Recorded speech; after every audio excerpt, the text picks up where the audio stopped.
mu nekk une situation bu nga xam ne ba ñuy ñëw ci réew mi ab tandem la ñu ñëwee ñëpp ne tandem la ñu jaay ñoom ñaar ñoo campagne kii moo joxoñ kële ay xarit lañu tuddante nañu ay doom ba tey ñu ne tandem boobu tàbbi na ci duel.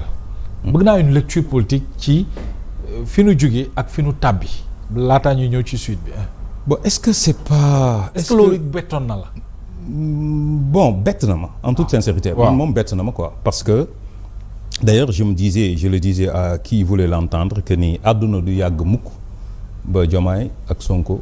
di tàqali ko parce que li ñu jaayoon na. parce que même pas li ñu jaay mais soo ñëwee tey si nature relation bi amoon entre ñoom ñaar.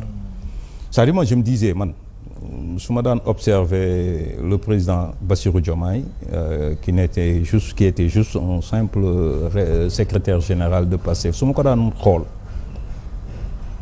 xam man yàlla daf ma dimbali su Ousmane daan wax di jël parole c'est-à-dire man Ousmane dama ko xool parce que xam naa li muy wax mais je regardais les gens qui étaient autour de lui parce que man ñoom ñoo doon suma problème moi je me disais ces gens-là comment se fait-il que kenn ci ñoom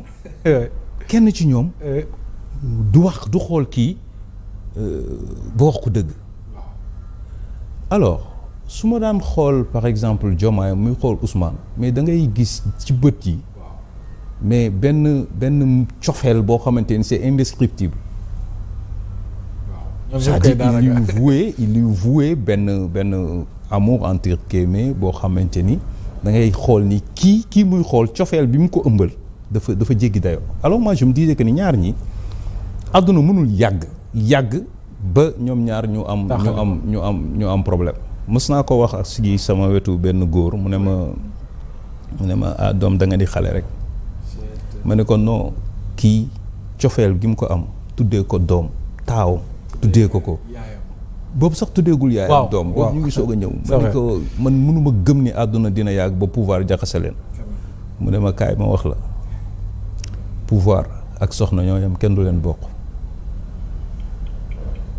waaw depuis loolu nag loolu waxu mag la de waaw waxu mag la si laa commencé nag di bàyyi xel mais par contre bett na ma trop parce que moi je me disais que ni pour deux raisons bett na ma muy le président de la République lépp loo xamante ni tey lu ko neexul ci Ousmane waroon na ko mën a muñee li mu ko defal ak position bi mu nga xamante ni da nga ñëw Pastef nga nekk fa ak say nawle nekk fa ak say morom ñu bàyyi ñëpp désigner la waroon nga ko muñee loolu muy Ousmane lépp lu nga xamante ni président Bassirou Diomaye gis na ko ci moom lu ko neexul waroon na ko mën a muñee tànn bi nga xamante ni tànn na ko jël ci ay pouvoir am jox ko et su loolu yëpp weesoo ñu war a ànd ñoom ñaar ndax ñi nga xamante ni neewoon nañ lii du dem.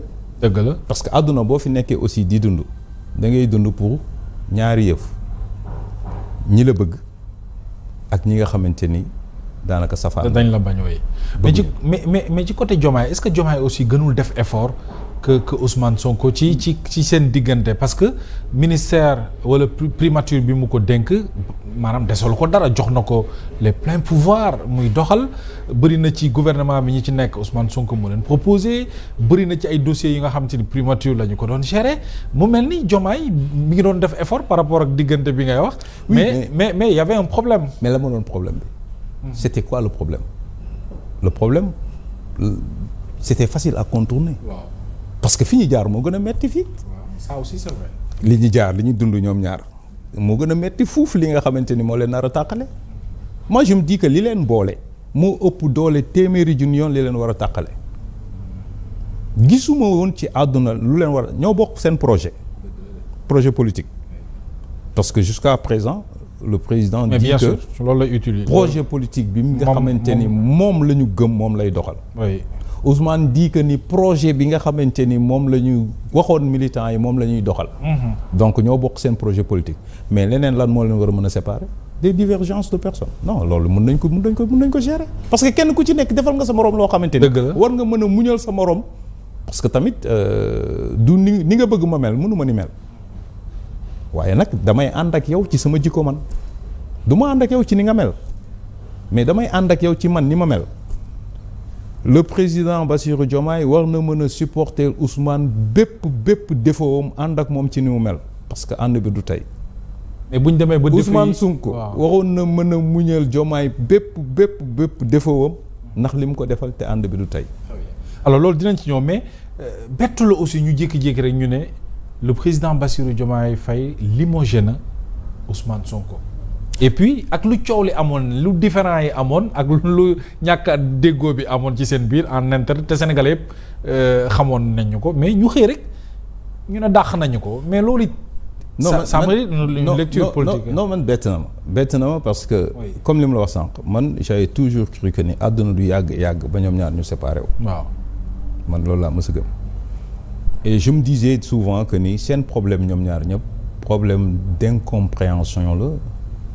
ak peut-être un peu d'incompatibilité sur la façon de gérer. Absolument, surtout au sommet de l'État, oui. Parce que ki nga xamante ni mooy le président de la République benn caq moo am. du ñaar caq bi du ñaar te caq bi moom lañ ko solo.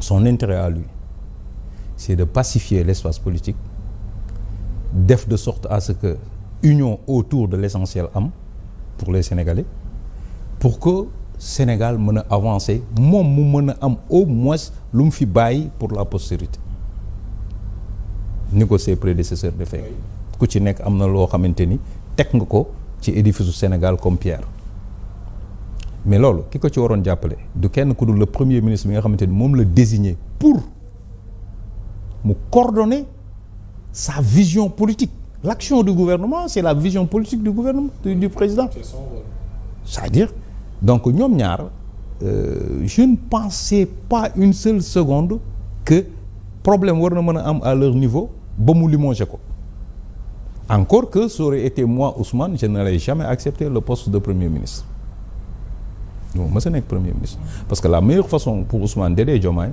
c'était toog fii cité Kër Góor gi noppalu bu baax ba pare nag nekk benn genre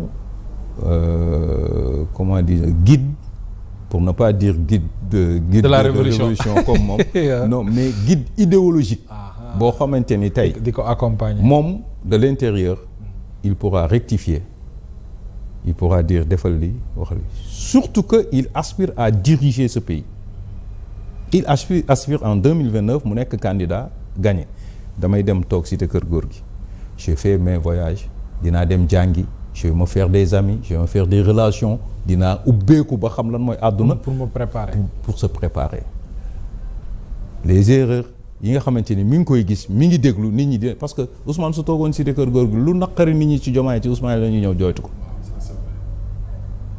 et ça allait lui permettre au moins d'être benn élément fédérateur pour que Diomaye mën a réussir li nga xamante ni moom